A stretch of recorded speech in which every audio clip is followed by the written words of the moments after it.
मंचर नगरपंचायत निवडणुकीच्या प्रचारार्थ आज प्रभाग 14 मधील महायुतीच्या उमेदवारांच्या बाजूने जोरदार कोपरा सभा आयोजित करण्यात आली होती।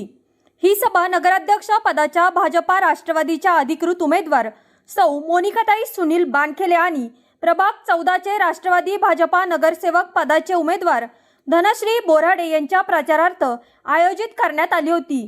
या कोपरा सभेला माजी खासदार शिवाजीराव आढळराव पाटील, शरद बँक अध्यक्ष देवेंद्र शेठ शहा, भीमाशंकर सहकारी साखर कारखान्याचे चेअरमन बाळासाहेब बेंडे, गुजरातचे प्रभारी अतुलजी ब्रह्मभट, अजय घुले, सागर काजळे, प्रशांत बागल, सूरज घुले, भाजपचे डॉक्टर ताराचंद कराळे आदी प्रमुख मान्यवर उपस्थित होते। यावेळी शरद बँकेचे अध्यक्ष देवेंद्र शेठ शहा यांनी उपस्थितांना मार्गदर्शन केले।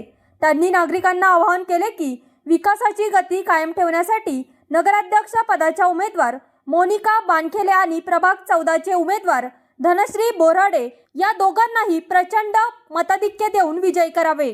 या सर्व मान्यवरांच्या उपस्थितीमुळे परिसरातील मतदारांमध्ये युतीच्या बाजूने मोठा उत्साह आणि वातावरण निर्मिती झाली आहे।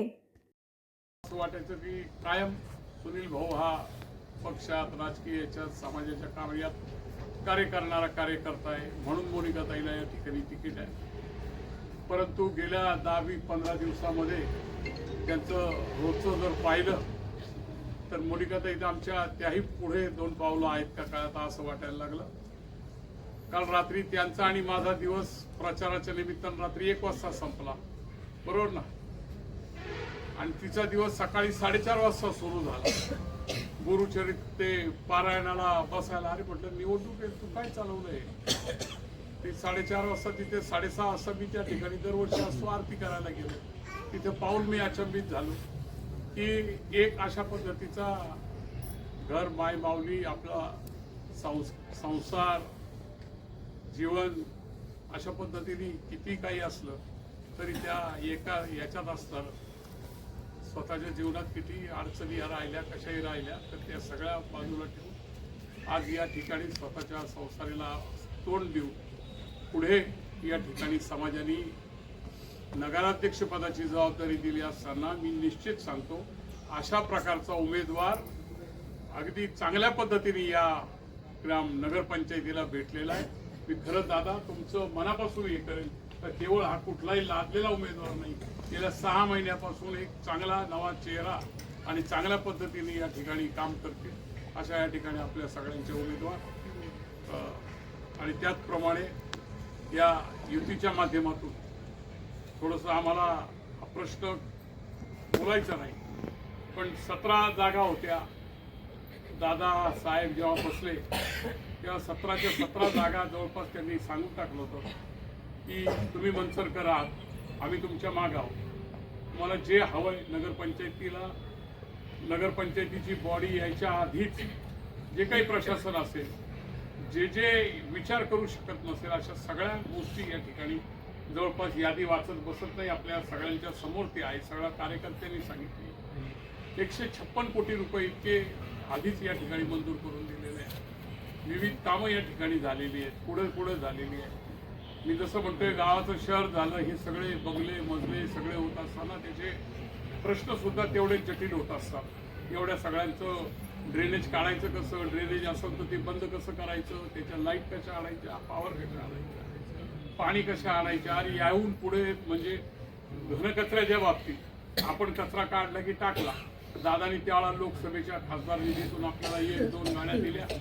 त्याही हे लोक टनटन करून कसे चालवायचे, त्याचं डिझेल कसं भरायचं, तशी परिस्थिती। लाईटचं बिल असलं तर दादांच्या माध्यमातून ती ग्रामपंचायत चालायची, ती ग्रामपंचायत चालत असताना तिथल्या अडचणी, एकूण 1.5 कोटीचं उत्पन्न, लाईटचं बिलच 3 कोटी यायचं। दादा म्हणायचे काय रे, कशी ग्रामपंचायत चालवता, कसं करता, त्यांना त्यांची जबाबदारी असते ना। त्या ठिकाणी कोणीही जरी बसला तर त्या नेत्याला पाहून त्या ठिकाणी लोक जबाबदारी देत असतात। वेळ प्रसंगी दादा काढून द्यायचे पैसे, तुमचं पाणी कधी बंद नाही व्हायचं।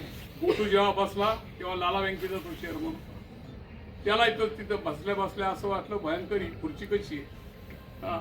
अहो साहेब 3 कोटी रुपये थकले, लाईट कापली यांनी तर माझी सगळं जाईल, सगळं लाईट पाणीच बंद होईल, साहेबांनी जेव्हा नगरपंचायत झाली ते 3 कोटी रुपये काय माफ केले का कुणी पैसे भरले देवाला आणि परमेश्वराला माहिती. या अडचणी आपल्या डोळ्यासमोर येत नाही, कारण की इतके मोठे मोठे नेते या ठिकाणी या गावाला किसन अण्णा कैलास किसन अण्णा बांधले केल्यानंतर या लोकांनी यांचं गाव जरी लांडेवाडी असलं, साहेबांचं गाव निरगुडसर असलं, प्रत्यक्ष अप्रत्यक्ष काही असलं, पण दादांचं सगळं जीवन या ठिकाणी मनसरमध्ये गेलेलं आहे. त्यांचं प्रेम आपल्याला लाभत राहिलेलं आहे आणि केवळ जेवढी माझी लांडेवाडी त्याहून पुढं माझं मनसर असं नेते आपल्याला लाभत असताना आपल्याला सत्य ऊन कधी लागलेलं नाही, सावलीतच कायम आहोत. मधल्या या गोष्टी कोणी बोलल्यात, दिवसभर सकाळी निघतात आणि काय काय दाखवत सुटतात आणि काय काय कार्य सुटतात. या सगळ्या बेकार गोष्टी आहेत. आम्हाला कोणी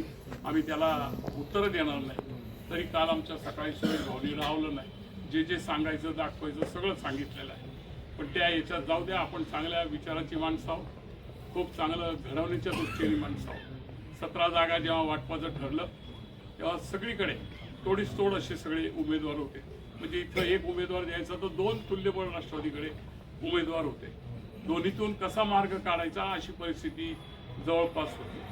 आणि अशी मार्ग असताना BJP देशात मोठा भाऊ, आता ते इथं स्वतःला छोटा भाऊ म्हणतात, पण ते काय तसं नाही, ते आहेत तसे आहेतच.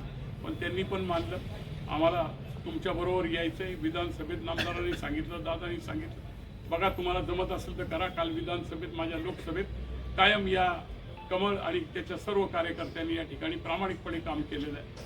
आपल्याला तुम्हाला सामावून घेत असेल तर बघा, आम्ही काय तुम्हाला त्याच्यापेक्षा जास्त सांगत नाही.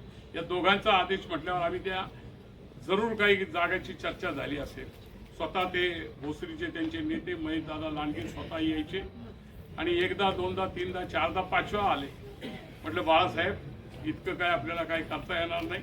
ते 5 वेळा आले, 5 जागा देऊन टाकल्या. 5 जागा आमच्या राष्ट्रवादीच्या कटल्या. त्या कटल्यामध्ये आमचा सगळ्यात आधी पप्पू भाऊ कटला. त्यामुळं सांगावं लागलं, पप्पूला विचार करावा लागतो की काय होतंय.